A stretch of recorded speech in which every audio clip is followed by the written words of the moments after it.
Pada motor Kawasaki Ninja RR New, ketika posisi mesin dingin, RPM stabil di angka 1500 RPM ya.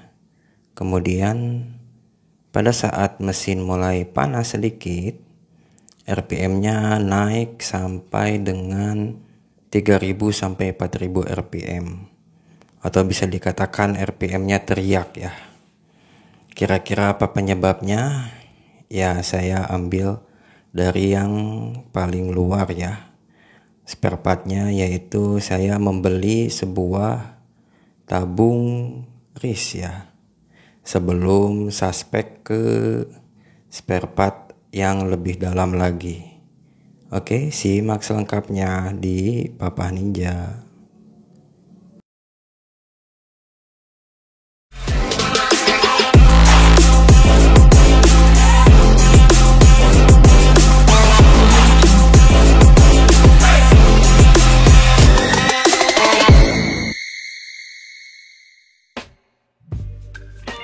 Assalamualaikum warahmatullahi wabarakatuh. Selamat datang di channel saya ya. Bagi kalian yang gak sengaja nemu video ini, dan buat para subscriber setia, selamat datang kembali. Kali ini saya akan membahas yang namanya tabung RIS ya. Jadi permasalahan awalnya itu pada motor Ninja RR New ini, pada RPM dingin atau pas mesin baru banget nyala, posisi RPM itu stabil saya setting di 1500 RPM sampai ke 2000 ya, 1500 RPM. Akan tetapi pada saat mesin mulai panas, itu RPM naik ke 3000 atau sampai bahkan 4000. Nah, permasalahannya sebenarnya bisa jadi banyak faktor ya. Tapi saya biasakan untuk mendiagnosa permasalahan ini dimulai dari area terluar spare part-nya, yaitu di tabung RIS ini. Nah, pada motornya terpasang di area sebelah kiri fairing. Tabung RIS ini terhubung ke intake manifold yang sebelah sana ya. Jadi sebelum kita lebih jauh untuk membongkar karburator, membongkar intake manifold atau mengecek lidah membran, ada baiknya kita cek yang paling luar dulu, yaitu ini dia, tabung RIS. RIS adalah kepanjangannya itu adalah resonator intake system ya. Jadi dia itu berfungsi sebagai area udara tambahan yang apabila campuran bahan bakar yang diproses pengkabutan oleh karburator itu tidak sempurna, misalkan campurannya, dan balikan dari piston atau lidah membran, katup lidah membran, dia akan terjebak di resonator intake system ini dan akan disedot kembali ketika pengkabutannya oke lah gitu ya. Jadi lumayan agak membantu ya, dan itu benar-benar satu teknologi yang dipikirkan sama teknisinya ya, karena beda panjang dan beda kotaknya juga pasti akan berpengaruh. Untuk membuka tabung RIS ini kita perlu membuka fairing bawah ya, dan fairing sebelah kiri. Untuk cara membukanya ada di beberapa video saya yang telah lalu ya, karena untuk pembongkaran atau penggantian spare part pasti fairingnya harus dilepas dulu ya. Dan ini saya yang fairing bawah ini gak begitu banyak baut karena udah agak ada yang patah, jadi bisa langsung dibuka aja. Nah, perlu diketahui juga bahwa kalau misalkan tabung RIS ini dicopot, juga sebenarnya sih saya belum pernah menggunakan tabung RIS ya. Karena kalau misalkan di ini aja yang terbuka, dia akan naik RPM-nya. Apalagi kalau misalkan dicopot atau dimampetin gitu, Ya bisa jadi malah tidak ada sisa pengkabutan yang terjebak ya, langsung dibawa ke intake manifold, dan saya tidak tahu tuh apa akibatnya ya. Mungkin ada yang udah pernah nutup, tapi saya usahakan tetap terpasang ini. Untuk bahan materialnya ini menggunakan plastik ya, plastik, jadi bisa jadi ada pecah ini, baik dari selang maupun dari tabungnya sendiri. Nah, untuk cara membukanya tadi kan pairing sudah terbuka tuh. Sekarang tinggal kita buka pakai baut yang ini, karena bautnya cuma satu ya. Kemudian kenapa bahannya terbuat dari material plastik? Wrist ini sebenarnya kan memang area hawa udara tertutup yang berfungsi itu mengambil akan disedot dan akan ditahan gitu oleh lidah membran. Jadi tekanan akan masuk ke tabung ini. Artinya tabung wrist ini kalau misalkan kita pegang, misalkan itu ada berasa kembang kempis ya. Jadi tidak mungkin kita menggunakan bahan dari besi yang kaku. Jadi memang materialnya harus plastik supaya ada kembang kempisnya gitu ya. Karena terbuat dari plastik, ini juga menjadi kelemahan, yaitu dia seiring usia plastik ini akan pecah terkena tekanan dan sedotan secara terus-menerus. Nah, ini di sini terlihat ya, ternyata memang dari pemilik sebelumnya tabung wrist ini tidak diganti ya. Artinya dia pernah mengalami kebocoran di tabung wrist ini dan dia akali gitu ya menggunakan lem ya.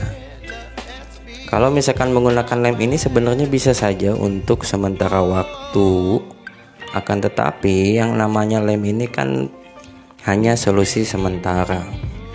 Jadi pada prinsipnya lem ini nanti akan mengeras, dan lem itu sifatnya itu lebih keras daripada bahan plastik itu sendiri, sehingga ketika kembang kempisnya tabung wrist ini secara terus menerus dilakukan oleh putaran mesin, maka suatu saat akan terjadi kebocoran atau sobek di sela-sela rem, atau ya bocor kecil yang mengakibatkan udara masuk dan akhirnya RPM akan terus naik. Semakin banyak udara yang disedot, maka semakin naik juga RPM yang teriak gitu ya. Nah, akhirnya kita putuskan untuk menggantinya dengan yang baru daripada diakali kembali menggunakan lem. Kita beli aja yang baru, karena harganya pun tidak begitu mahal. Entah ori atau tidak, yang penting ya mending diganti daripada diakali ya. Pemasangannya pun cukup mudah dan tidak perlu membongkar terlalu dalam ya, atau membongkar terlalu rumit. Simpel saja bisa kita kerjakan dari rumah.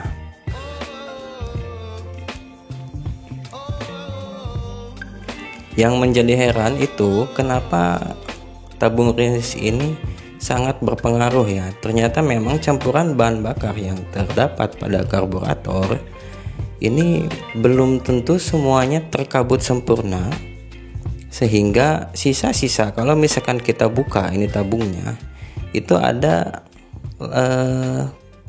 cairan-cairan bensin. Jadi kalau misalkan kita tadi buka ya, terus kita raba itu selangnya, itu ada semacam cairan-cairan bensin yang masuk ke situ. Berarti tolakan, hisapan dan tekanan dari intake manifold dan karburator itu jadi seperti kayak ada T ya, ada percabangan. Ketika memang tekanannya itu tidak sesuai, langsung masuk ke sini dulu nih, ke tabung wrist. Kira-kira seperti itu kali ya. Itu sehingga ketika memang dimatikan fungsinya, ya tentu saja kita tidak tahu apa yang akan terjadi ya, apakah makin responsif atau malah jadi loyo. Mungkin teman-teman sekalian ada yang pernah menutup atau mengunci tabung RIS ini. Kalau saya sendiri sih gak berani ya, perlu eksperimen yang agak panjang ya. Nah ini kan tinggal dipasang lagi, sangat mudah ya, tinggal dipasang lagi. Nah setelah saya coba, saya nyalakan nih ketika mengganti tabung RIS, dan ternyata memang berjalan normal, baik mesin dalam keadaan dingin maupun dalam keadaan panas itu tetap stabil. Nah di sini saya penasaran nih, sebenarnya isi di dalam tabung RIS ini apa sih? Apakah dia bersekat atau tidak ya? Karena mengapa hanya karena gara-gara tabung ini RPM-nya kok bisa naik gitu ketika ada kebocoran? Apakah di sini ada sebuah sistem atau hanya sebuah bongkahan kosong ya? Jadi kita bongkar aja ya, karena memang tidak akan terpakai juga. Dan ternyata setelah saya gergaji ini, lapisan plastiknya lumayan tebal, sehingga butuh waktu ya untuk membukanya.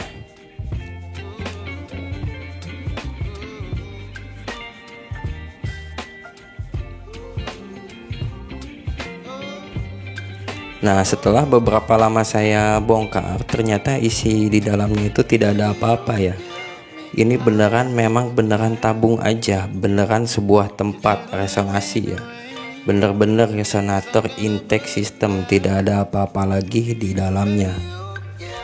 Saya jadi kepikiran, kira-kira kalau diganti gitu pakai tabung Tupperware, kira-kira bisa apa enggak nih? Harusnya sih bisa aja pakai tabung Tupperware ya. Nanti mungkin ada yang pernah eksperimen pakai tabung RIS pakai Tupperware apa enggak, atau pakai substitusi. Ada tuh, saya pernah dengar tuh, pernah lihat ada yang menggunakan RIS Nova, motor Nova Des ya. Tapi kalau saya lihat di toko di online shop ya, di marketplace, harga Nova Des dengan tabung RIS Ninja itu harganya hampir mirip. Jadi mending sekalian yang Ninja aja gitu. Ya begitulah, ternyata ya tabung RIS itu isinya kosong.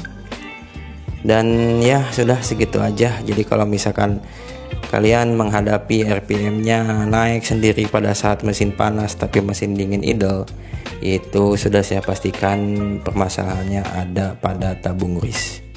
Sekian, semoga bermanfaat. Yuk, dadah, bye-bye.